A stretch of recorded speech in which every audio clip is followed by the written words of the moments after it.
CAPSI podcast series, Conversations on African Philanthropy.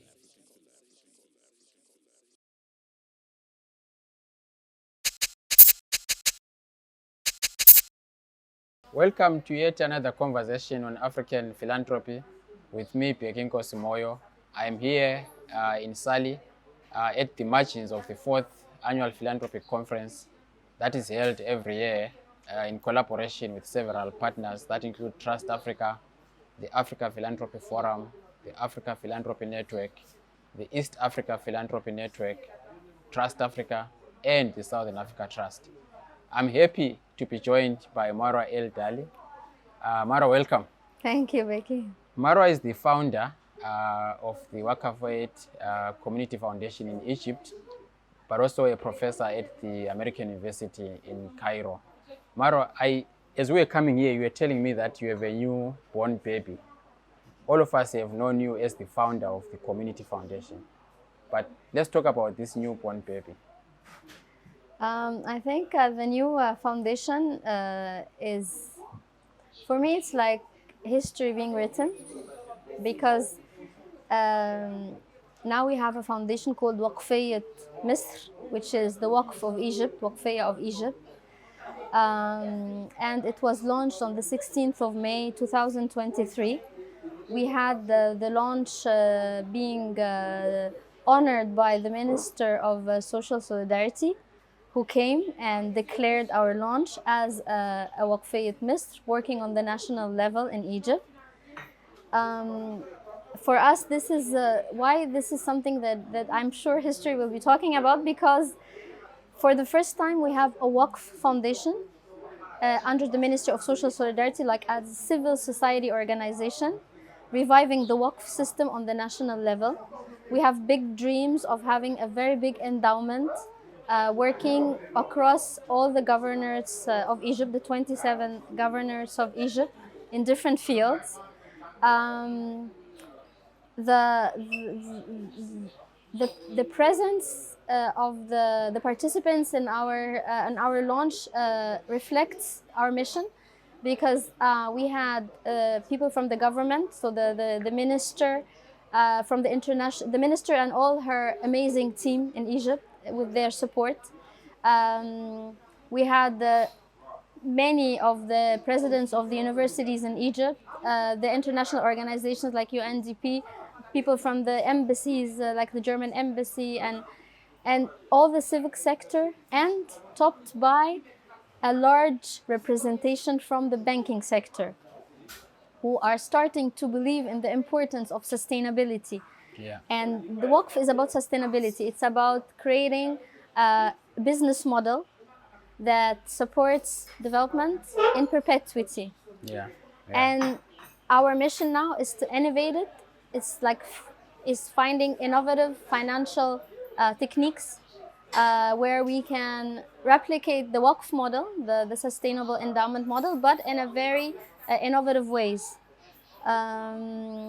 So that was a breakthrough for us. And Waqfeyat Maadi is becoming now only a branch of Waqfeyat Misr that envisions also to create awqaf or Waqf all over the governorates in Egypt. So for people who may not be familiar with the concept of Waqf, can you just break it down so that everyone gets to understand where it came from, how it's been utilized, especially in Egypt, but also in societies that actually utilize it as a foundation for sustaining societies.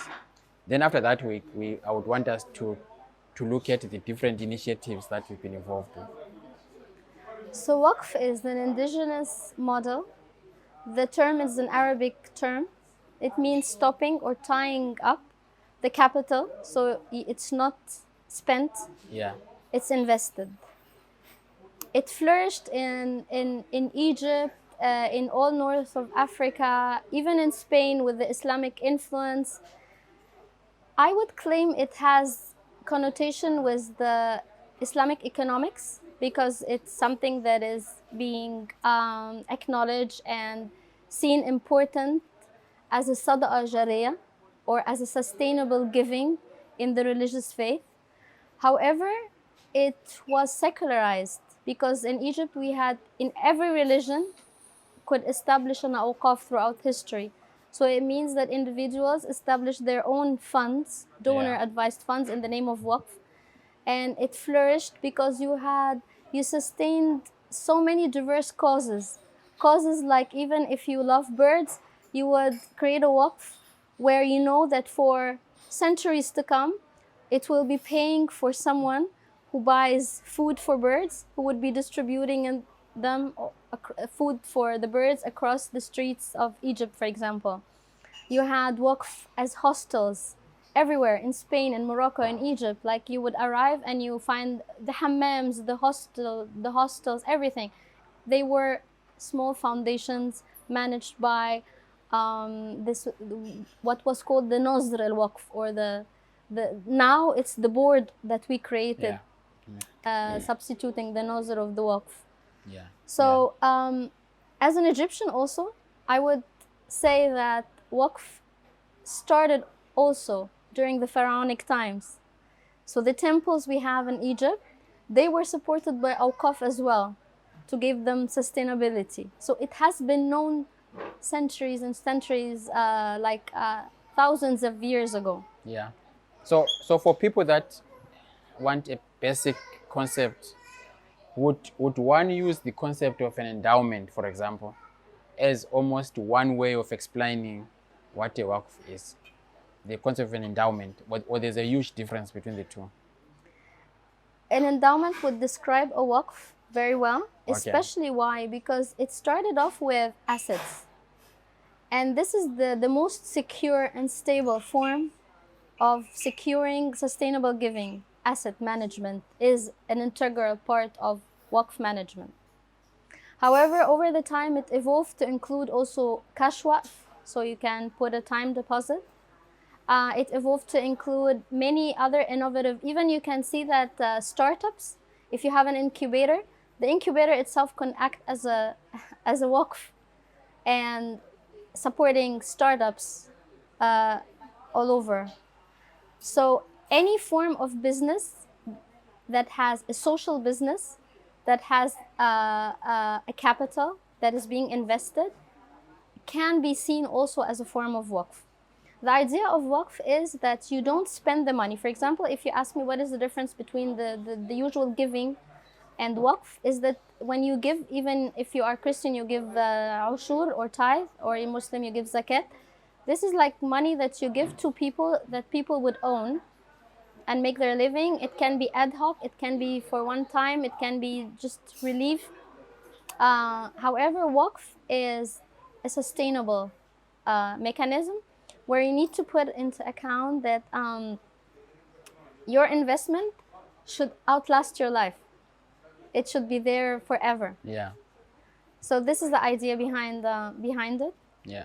Yeah. And I think it was something that our civilizations in Egypt and Africa gave to the West, and it has become integral part of the growth. For example, if you look at Harvard University, it is a Waqf. It has over, I think it's over 50 billion US dollars. US dollars, their endowment. And Stanford and other universities are around the 30-something billion. And what happened to our universities that started off as a Waqf is an indicator of the status of Waqf in our countries. They haven't moved forward as a Waqf, and they became government entities, and the Waqf as a concept was forgotten. And that's where we come now to revive it, modernize it. And I think one of the major accomplishments that I'm very happy that we did was that we have contributed to the Egyptian constitution. I've written actually the clause 90 for the constitution. The national constitution. For the Egyptian constitution. Now it has a clause 90. Of course, that was inspired by the work of Waqfeyat Maadi, and now is the base for Waqfeyat Misr. So now we have introduced a clause in the constitution, clause 90, that invites the government or obliges the government to revive and modernize the Waqf. And ensure its autonomy and independence, so that people are encouraged to do and endow and do donor advised funds with liberty. So let's talk about that modernization, because I think, as you are saying, you are centrally involved in it.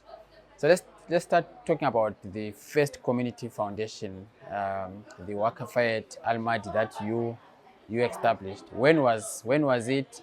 What inspired you? What were the economic, socio-cultural factors that led you into doing it? I know part of it was research that you did, which led into a book that you actually published, the first of its kind in Egypt. But let's talk broadly around where this came from, the inspiration, what were the different factors, and where we are now, because it's been a long period since you started it. That was 16 years ago. Yeah. And what was very remarkable, during the inauguration of Waqfeyat Misr, I realized it was almost the same day. Waqfeyat Maadi Community Foundation was inaugurated 13th of May 2007. Yeah. Exactly 16 years ago, before Waqfeyat Misr. Yeah. Yeah. Not long after I graduated from the university at that time. And I was so involved in development work since I was at the university. Even when I was at school, I went to a German school. We always had this feel for the community. And then at the American University in Cairo, where I was studying, I was very involved in development work. And one of the things that really I didn't understand, why are we so heavily relying on international aid? Yeah. Why are we citing models from the West? Elsewhere, What about our models? And I remember when I was working on my thesis and researches across, and my thesis, I would say to my professor, I want to have models from Egypt on philanthropy. And he would tell me, you are not philanthropic in Egypt. There's no indicators, there's no numbers, there's no evidence. So I said, but it can't be true. We have zakat, we have ashur, we have waqf. I didn't know about waqf at that point. Yeah, yeah. And then he said, okay, to do your work, look at Rockefeller, look at Kellogg's, look at Ford Foundation. This is where you will find. Yeah. It wasn't good enough for me. I had to dig until I found this jewel that was completely unpolished, called waqf. Yeah. And it was the source of civic civilization to the whole world. And I remember at that point, I also didn't find any data on philanthropy in Egypt, none, like really zero. So I wrote a concept paper, like a research proposal that I submitted to Ford Foundation at that point, because they were the people understanding what it meant to have this kind of research. And so we embarked on a research in 6 countries, and one of them in Egypt. I was the lead researcher in Egypt. And for the first time ever, we did a research with a representation sample of the population in Egypt, representing Egypt, to assess philanthropy, to quantify it. Yeah. So the main numbers that I would want to give you is that that our per capita share of philanthropy was even higher than the international aid to Egypt. Over 60%, 65% of Egyptians give annually to charity, and mostly to charity. And it signified that Egyptians are very philanthropic, and that was evidence-based. Yeah. And I think from this point onward, it was an action-oriented research. One of the main findings also were that people give to people close to them in kin. Al-aqrabun awla bil-ma'ruf, this concept of giving to your close community. That's why we embarked on the model of a community foundation on the basis of waqf. I come from an area called Maadi. So for me it was, and it symbolizes Egypt. Yeah. Rich people, very poor people. So in their surrounding of the rich, like the geographical Egypt, representation. So we established, based on that research, Waqfeyat Maadi Community Foundation, reviving the Waqf system. That was the first time ever that a Waqfeya see the light, not under the Ministry of Awqaf as to be seen as a religious entity, but as a civic entity. And it opened the door legally to others to register as Waqfiyat as well. 16 years later, and after introducing the clause of in the ministry. Yeah. We have now Waqfeyat Misr. Throughout the 16 years, we have worked a lot on changing perceptions, doing participatory researches in the communities we work in our geographical area, southern Cairo, proving to philanthropists that it's good to give to development, not necessarily to charity, proving that it works. So it was like 16 years of piloting Yeah. what Yeah. we're promoting. Yeah. And it was working. We started a brand of clothes. We taught with zakat and ushur money, we taught people how to do products and be part of a brand, Yeah. like you know, Yeah. production. So actually, this is what with all this wealth of information, Yeah. research, Yeah. practice. Yeah. Even in Ramadan, the month where people give a lot for food and drinks, and it's a very pious, beautiful month in Egypt. Everybody gives like food bags. Yeah. For over 10 years or around 7 years, we've been giving tool bags, not food bags. Yeah. So that people invest like throughout the month. We give training to workers. And then at the end of the month, we give them a tool bag so that they have their own mobile workshops. Yeah. And we Yeah. partnered a lot with organization. We partnered with Sawiris Foundation on this. We partnered with the EU, with the Global Fund for Community Foundations. Yeah. Yeah. And now, when we launched Waqfeyat Misr, we had the private sector coming to us, the banking sector. Yeah. Cairo Bank, many of the banking sector now, QNB and other banks, Yeah. wanting to work with us on this. They want to invest in seeing people work, Yeah. and Yeah. you know what? It's they have this sustainability outlook now with us, and the government, the minister, during the launch, she stepped in and she said, Dr. Niveen Al-Qabbal, she said, you are amongst one of the very few organizations that from early on had a very clear vision and slowly was moving towards realizing this Yeah. Yeah. very big Yeah. vision, and to show you that how much we trust you. We are investing, and they invested £1 million with us just to show their. Yeah. Yeah. She promised it will Yeah. be even much bigger. Yeah. Yeah. To also a concept that we introduced that is called Ustawat Misr. Usta means a headmaster. So a headmaster is someone who's very good at doing work, handicrafts and work. So we are investing in vocational training, and now they are even offering us spaces of the government where we can train the people. Yeah. So Yeah. this is related to Waqf, because then you have a business model where there are investors, angel investors, invited to invest, informing people, young people, women. We have even a quota for people with special needs in the training program, that we produce a brand under the name of, Yeah. girls as Yeah. carpenters. So it's like a holistic approach Yeah. to development under Yeah.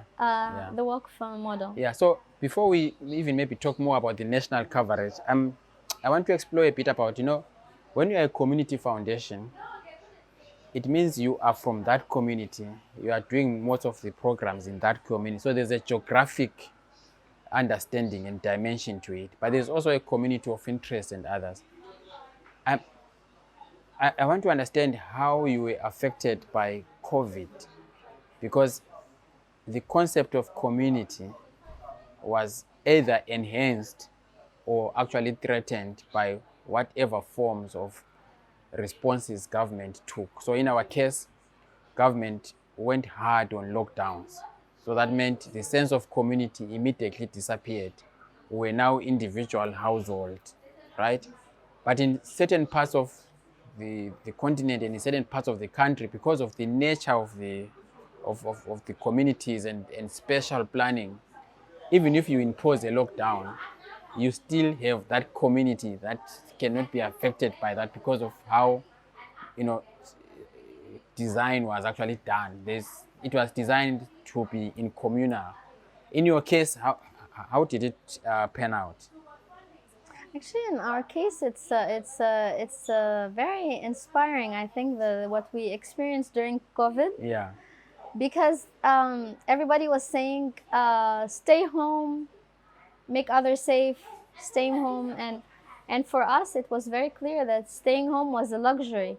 It was white collar staying home yeah, because they can afford to work from home. yeah, But all the informal sector in Egypt, uh, they were threatened because they are daily bread winners. Yeah. They day by day. yeah, yeah, So our foundation, actually, I don't know, but it's for community foundation. I feel always when there are hardship, we flourish, when you and are the work needed, yeah. flourishes Yeah, during that yeah, time. yeah, What we did was we started off a challenge using social media, explaining the difficulty of the lockdown to people who are daily workers. yeah, And we had our like figures from the community and figures now from our board, like Dr. Hussein Badrawi, who is part of the board now, and other very influential figures would come and say, I accept Waqfeyat Maadi Community Foundation's challenge.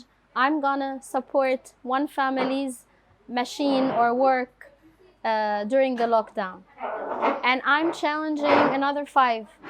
So we created like a web-like challenge where people come online, contribute in a flat factory concept, until we had almost 30 or 50 machines distributed across in southern Cairo, where we are, across our neighborhood, for people to work at home. And we had one of the malls in Egypt, Danti Mall, accepting to have a booth for our products. Until now it's functioning. And all these people during the lockdown could come, get machines and work from home, and then they would gather at some point to simply like get some training, do quality control, and it was actually an amazing time for the people around us. And we had so much products coming out. And actually, this is the base now for Ustawat Mosque, the Masters of Egypt, where they produce garments. We have now, this resulted actually in this started during the lockdown. We had even the hotels in the neighborhood. We have a hotel called Pearl Hotel in our neighborhood, and we have another hospital called Al Asil. They believed in what we're doing. They accepted the challenge, and they would take all the garments in the hotel, like all the bed sheets, everything. They take from us until now. The hospital as well, all the doctors' uniforms, everything is taken from this. It started with the lockdown, and now it manifested into a brand that the minister came and said that she wants to see it on the national level. So now we can pivot to the national level, because up until now, the only community foundation in Africa that had a national footprint was the Kenya Community Development Foundation. So what were the lessons from your own community foundation that you used or took to build the national version of it?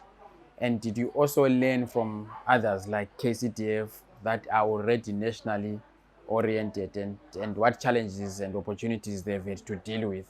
But specifically in your case, what are the lessons that you really took from your experience, 16 years of experience, into building a national brand now? Everything, all the learning that we have. The first learning is that that anything that really wants to grow big and last should start from the grassroots, from the ground. That is the basic thing.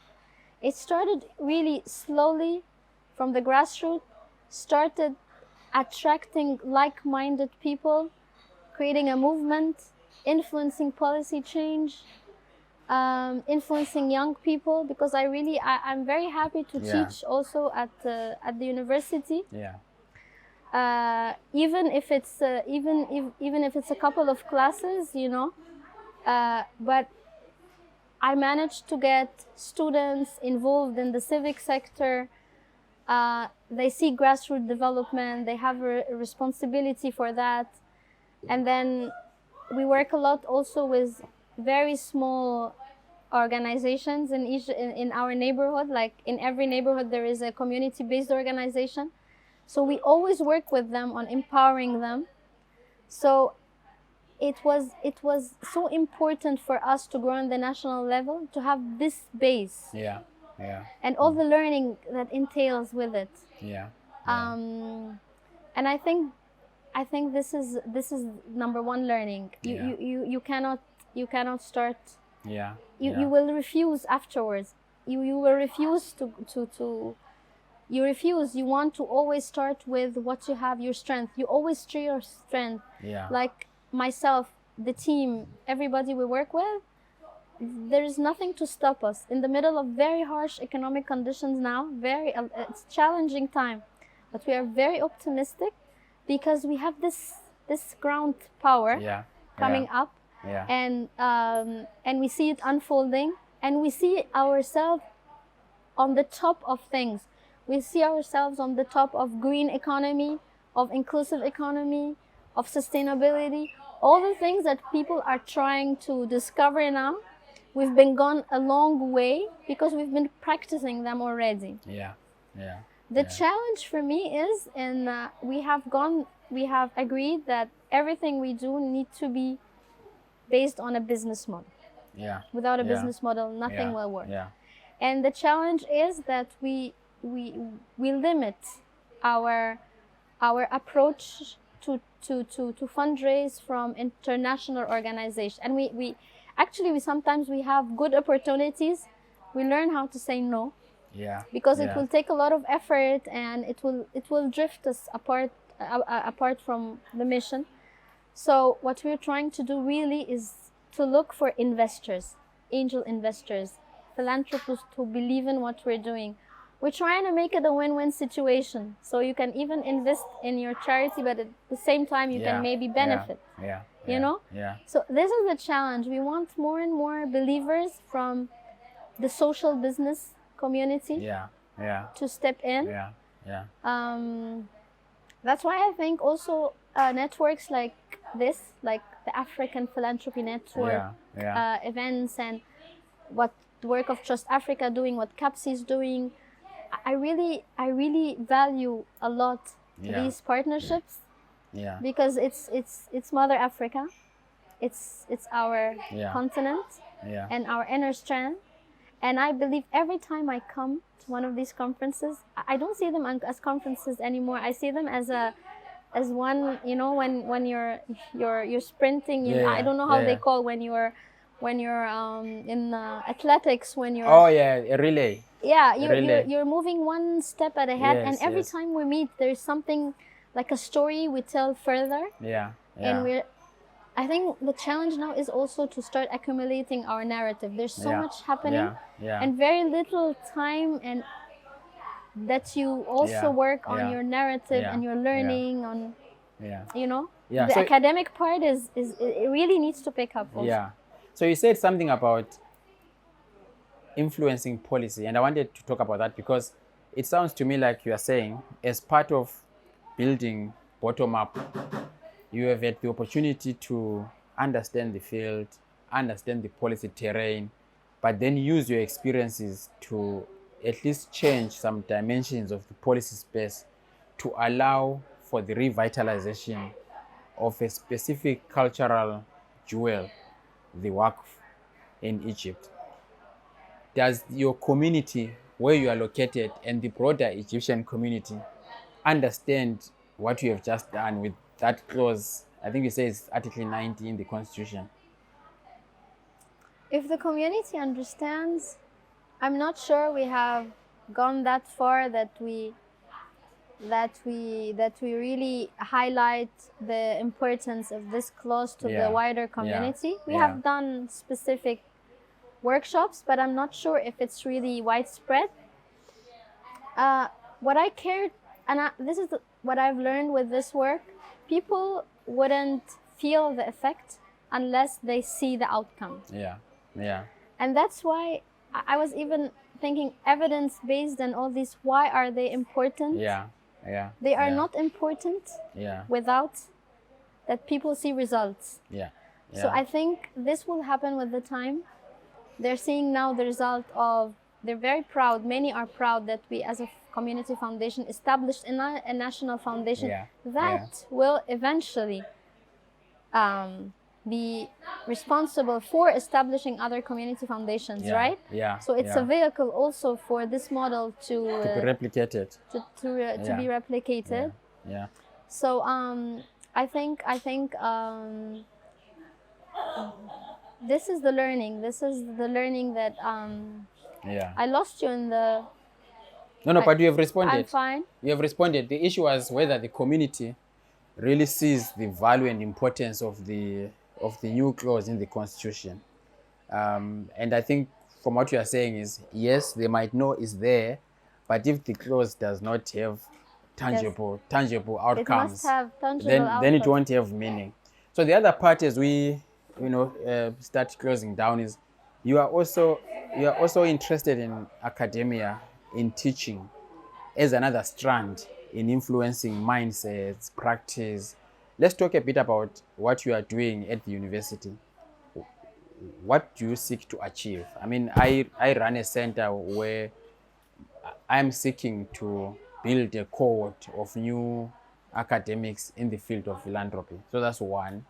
But I'm also interested in building a community or a movement that will, spread the study, the training, as well as the promotion of African philanthropy. Because as you know, just like in your case, when we started, there were very few countries or even universities that had any data on philanthropy. So that's why we are at this university trying to do that. In your case, what is it that you want to achieve at the university? Because you are a professor, you are teaching public policy, philanthropy there, governance. What is it that you want to achieve, and how do you link that back to the foundations and the movement that you have created? Actually, I am adjunct professor at the Public Policy and Administration Department. I'm teaching specific courses. Most of the courses that I teach, I designed. Is and this is something good about the department, that I have the liberty to design the syllabus, the curricula. So I teach foundation management. What I really introduced that I'm very proud of was a course on innovation, philanthropy, and nonprofit management. I include Waqf a lot in this field, in this class. I teach also CSR, Conference of CSR. And I managed, in the time I was teaching CSR, to hold with the department 2 CSR conferences in Egypt. They were the first and second annual conferences for the department. And what is good about them, that they are student-led.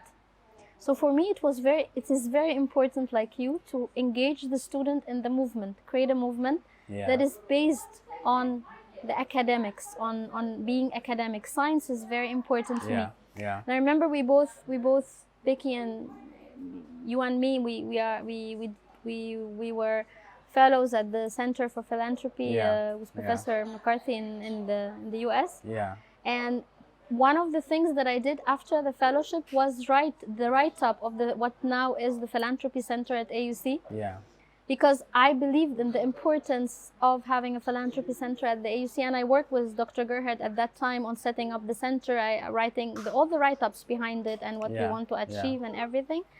So that was one way to have a university-based center to mobilize students, to engage them in the work. And it's not only to mobilize them to make them work, but to mobilize them as leaders in this field. To make structural change, to use policy and theories. I want, for me, my mission with the students, as much as I can, I want them to be change drivers, to write theories. I always tell them, you don't have to accept all the theories like this. Write the theories, be innovative, and trust your culture, trust your whatever you're doing, to contest and to debate and to criticize and write your own thinking, your own stories. You know, this is what I really. This is my number one thing. Is that I want to create this group of change makers. I want also to see them driving this change. Yeah. And I'm happy always when I see students of AUC speak about Waqf, explain it. Yeah. You know, this is, I don't think even, I don't know, but this is something very rich to see, because I'm sure that if you go on the street, if they ask their parents, maybe their parents even wouldn't know something so important in their culture. So they are very knowledgeable about these concepts. And you know, I feel it now. It's creating this movement of young people. I wish I could do more. I wish I could teach more, and I could have access to more and more students. But I'm sure in my classes, I start the class, and the ending, you could see different people completely, change makers, drivers, and also in the summer I do this internship course. So I place the students also in non-profit organizations and social enterprises, and it's a different dimension. It's not that I place them to do charity and the work that is accepted by. I really choose the organization we partner with. I'm very selective with that. I'm very selective with what the students do in the organizations. And in most of the cases, all the students that I have now, even in Morocco, in Tunisia, I receive emails that they were in the business sector and now they started their own NGOs and their own social enterprises. And so it's, and now when I come to our meetings here, we are now in Senegal or in Kenya or South Africa, I really wish that we do more and more of these change makers that are pracademic, because I really believe in you have to practice in order to be a good academic. I consider myself, this is one of my strengths, that I'm very academic and I'm very practical. Practice oriented as well, Practice oriented, and I think this you can do a lot with. This is what the future needs, actually. And technology, of course. So I mean, we don't have time now, but we've covered most of what I really wanted to talk to you about. Most importantly, you know, just clarifying the concept of work, but also I think for me, and this is why I wanted us to celebrate you, is that you've been consistent, not only in terms of coming to the Africa Philanthropy conferences. You've been one voice that has consistently come throughout, and you are bridging the gap between North and South, which is very important for us as Africans. But two, you know, from your research, setting up or helping setting up the Gerhard Center, setting up your own community foundation, now expanding it to a national community foundation. Very impressive. So I really think it's important for us to celebrate you. And then, of course, this idea that you have to also train change makers, because they are the ones anyway who are going to go back to the national foundations, these new entities that will come up and be useful in that regard. So Marwa, thank you so much for joining me in this conversation. Thank you so much. Thank you, Becky. And next time, maybe we have a Waqf for Africa. Always we dream. I mean, you are a dreamer, so let's make it happen. Let's make it happen. Thank you so much. Thank you. That was Marwa El-Daly, the founder of the Waqfeyat Al-Maadi Community Foundation in Egypt. But as you heard in the conversation, she hasn't stopped there. She has expanded it to the national level. Thank you for watching. See you next time. You've been listening to the CAPSI podcast series, Conversations on African Philanthropy.